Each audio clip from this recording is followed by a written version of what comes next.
From the campus of the University of Alabama, live sports. From Alabama's sports team, this is WVUA Sports.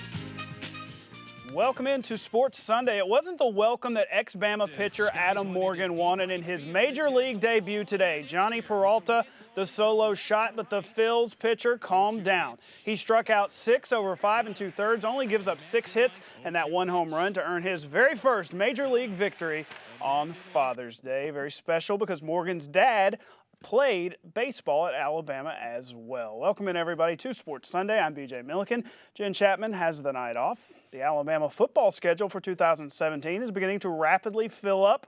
They added Florida State on Friday. Reports today from the Fresno Bee indicate that the Tide will host Fresno State from the Mountain West Conference in 2017 as well. The Bulldogs finished 6-8 a year ago.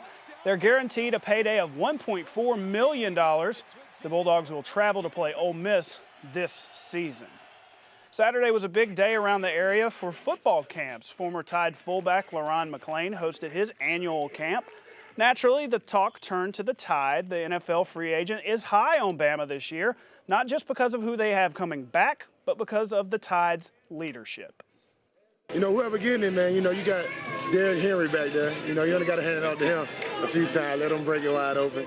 A few key players on offense, you know, but I think we already all in all going to be good because last year we was worrying about who the quarterback going to be last year, you know, and Blake Sims stepped in and did a tremendous job for us. And I got all the trust in Saban, man. I know everybody should. You know, he came in and changed this whole program around and, you know, changed his whole city around, you know, and been doing his thing. So I got trust in him. Whenever they kick off against Wisconsin, you know, hope he do his job. Now, another former Bama player was in his hometown this weekend. Rashad Johnson held his walk-ons to Champions Camp on Saturday, a charity basketball game Friday night, too. He's also high on the Tide. In fact, he makes a pretty bold prediction. 2015 Crimson Tide, and, you know, I expect them to come out and dominate week in and week out. I'll never expect to lose a game. You know, I mean, that's just the way you got to approach it as an athlete and as a player and as a fan. I'm pretty sure those guys are approaching it as, you know, they're going to go undefeated. And, I mean, you can't go into the season expecting to lose. You can't go into a competition expecting to lose. So I expect our guys to go out and dominate and end up, you know, with a national championship this year. There you go. More from Rashad in about 7 minutes in Jenn Chapman's one-on-one segment. Now, the SEC's dream of an all-SEC final at the College World Series, unfortunately, died on Saturday night. The Florida Gators fell to Virginia 5-4 in Omaha. Florida had forced the if-necessary game by defeating the Cavs on Friday night. Now Vanderbilt is the SEC's lone hope for a title. The series against Virginia is a rematch of last year's championship series won by Vandy. Head coach Tim Corbin believes in his team. I do feel like a parent that's in the back seat letting your kids drive the car because you trust them. And when you trust a group of kids, it's the greatest feeling a parent can have. And that's how I feel. I told them 3 weeks ago I'm at complete peace with them. And I am. They just do things right. They take care of one another. They take care of people. They engage with other people. They do the small things well. And because of that, they see success. But a lot of the success that they see is deserved and has nothing to do with baseball, but it comes full circle around to help them in baseball.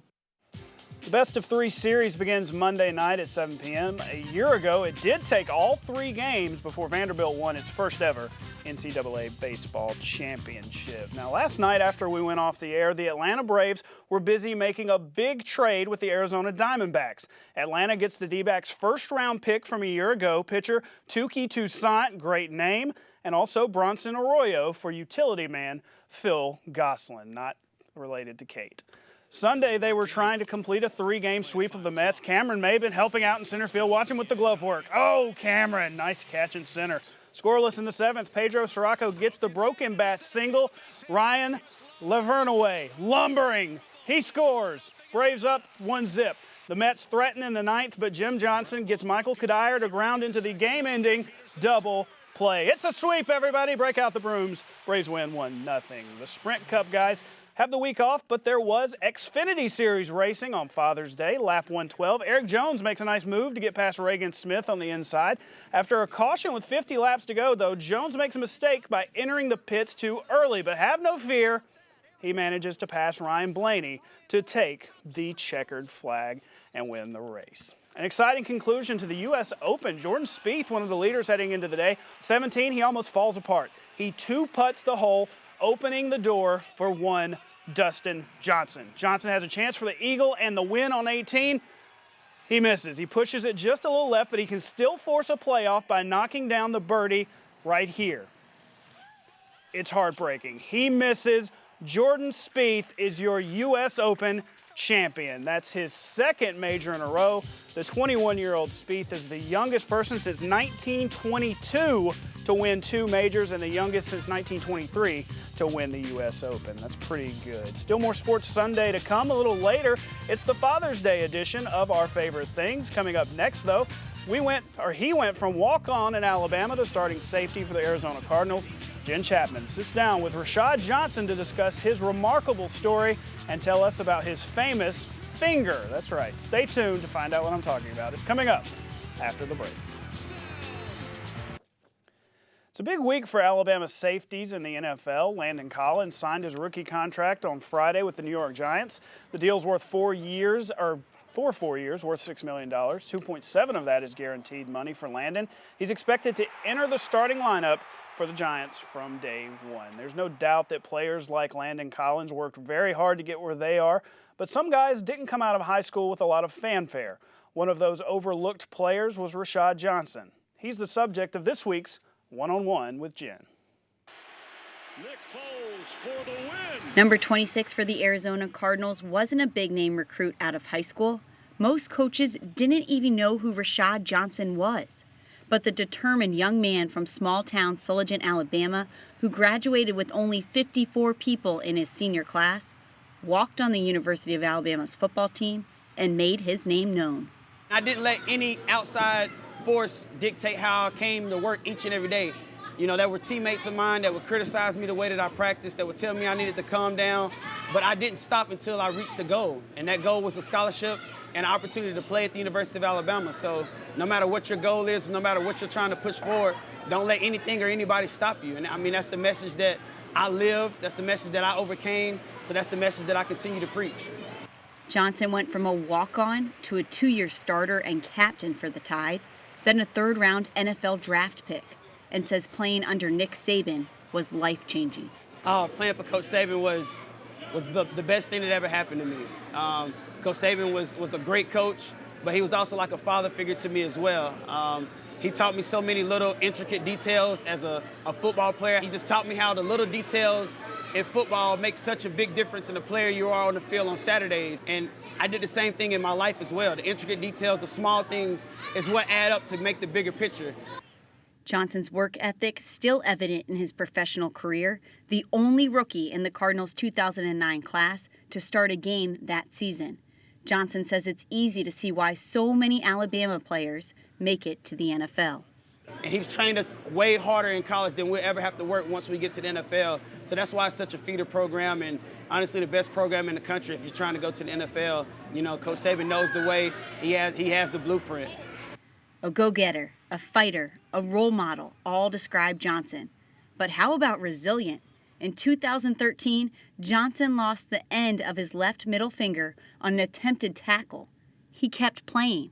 We learned so much at Alabama about, mental clutter and being able to block out things that don't matter and being able to channel your focus on the next play and forget about all other things that are going on around you. And that was just something that I dialed into when that happened. It got hurt my finger, I'm dialed in. I got to concentrate on this play. Then after the play, you feel the pain, but you're concentrated in on the next play. Another carryover from Alabama to Arizona, the expectation to win. Honestly, nothing less than a Super Bowl. We got a very good team. We got some very experienced players, a lot of guys returning. So I expect us to be very good and pick up where we left off last year and making sure that we finish this season the way that we should have finished last year. Johnson watches every Alabama game and says this year's team needs one focus. In order for this year's team to be a great Alabama team, they have to live off this season. They can't live off last year's team that made it to the first playoff and made it to the championship game. They can't think that they're going to do that just because last year's team done that. You have to go in, establish your identity each and every year, each and every game, and they got to approach it one game at a time. As for the guys trying to prove themselves, take it from a guy who already did. Keep fighting. If you're a walk-on and you keep seeing 5-star athletes walking in and getting a spot before you, I would tell you to keep fighting, keep believing, and it's, at the end of the day, everything is in God's control. No man can close any door that God has opened. No man can open any door that God has closed. I'm a firm believer in that. He has our destiny in his hands, and if you're faithful to him, he'll be faithful to you. And it says, faith without works is dead. So in order for me to show God that I believe in him, that I have faith in him, I have to make sure my work aligns with my faith. So I would tell them to work hard, and if your work is aligning with your faith, God will do the rest, and everything else will work itself out. Great stuff right there from Jenn and Rashad. You can find that interview later on WVUA 23's Facebook page. Still more to come on Sports Sunday, including a tribute to dads everywhere. Stay tuned. We'll be right back. Hey, it's been a great week for the Chicago Blackhawks. They, of course, wrapped up the Stanley Cup by defeating the Tampa Bay Lightning. Now they're showing off that. That's Lord Stanley's Cup, of course. They did that today at the White Sox game. The guys were able to pose with the trophy on the field. Many of them had their kids in tow for Father's Day. That's big time.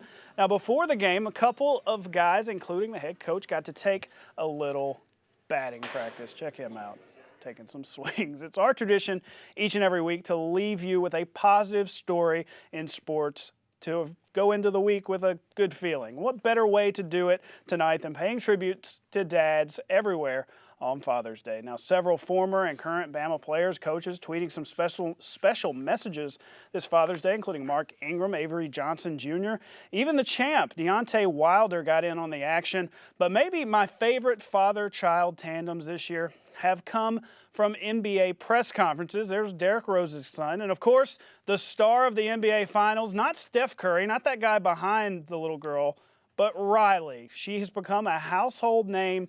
So that was really pretty cool. Something else that happened that was cool today on Father's Day, one of my favorite baseball players growing up was Tony Gwynn. His son plays in the Padres minor league organization. He had a game-winning hit today on Father's Day. I'm sure that made him feel really good. So from me, myself, I'm a dad, to all of the dads out there, have a great day, have a great night.